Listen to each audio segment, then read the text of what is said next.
I'm Dr. Corey. I'm a psychiatrist, which means I focus on medication management for mental health issues. I'm Dr. Shia. I'm a psychologist, which means I help people examine how their behaviors are impacted by their beliefs and feelings. Today we'll be discussing obsessive compulsive disorder.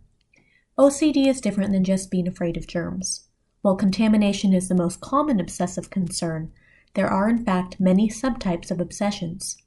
Obsessive thoughts are always unpleasant, and for some people their obsessions can be vivid and violent, like those related to harm to others. This may make those with obsessions feel uncomfortable sharing their thoughts with others. OCD involves obsessions, the thoughts you worry about, but OCD isn't just about worry. OCD also involves compulsions, which are the things you do to reduce your anxious feeling. Sometimes compulsions are connected to an obsessive thought, like washing your hands to prevent germs. Sometimes a compulsion doesn't seem to match, like counting in a pattern to prevent you from being injured. Just like there are different types of obsessions, there are different types of compulsions. What compulsions all have in common is they're done to help someone lower their anxiety about an obsession. Logically, you can know that washing your hands until they bleed isn't actually helping prevent germs, but you emotionally feel like washing, the compulsion, is the only way to stop your obsessive thought. When you engage in compulsions, it can provide you with temporary relief. But when you engage in compulsions, you end up confirming that your obsessive thought is actually dangerous. A lot of people with OCD benefit from medication. The medication helps by reducing the volume of obsessions, which leads to fewer compulsive behaviors. Because we know OCD relates to the dysregulation of serotonin, we often prescribe medication that helps regulate serotonin, like SSRI and SNRIs.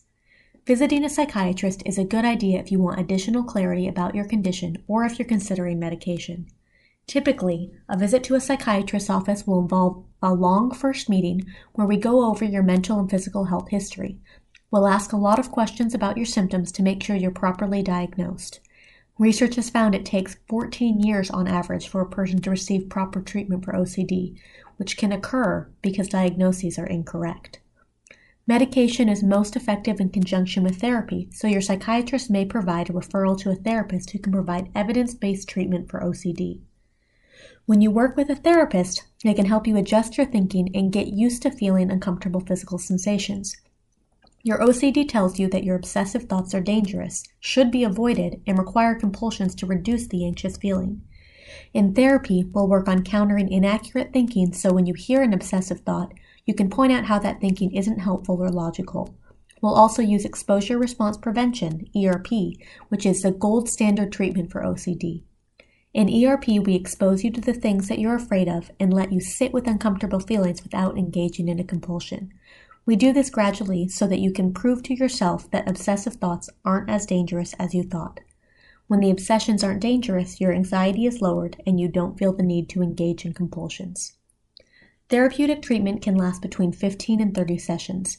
We'll do work in the office, you'll be given specific weekly assignments, and we may do exposures in the community or at your home dependent on your specific type of OCD. Treatment with a psychiatrist lasts... If you have any questions about treatment, feel free to contact one of us about our services. Contact me at the MHI for questions about psychiatry services, or contact me at OC Anxiety Center about therapy services. For more general information about OCD, check out the International OCD Foundation.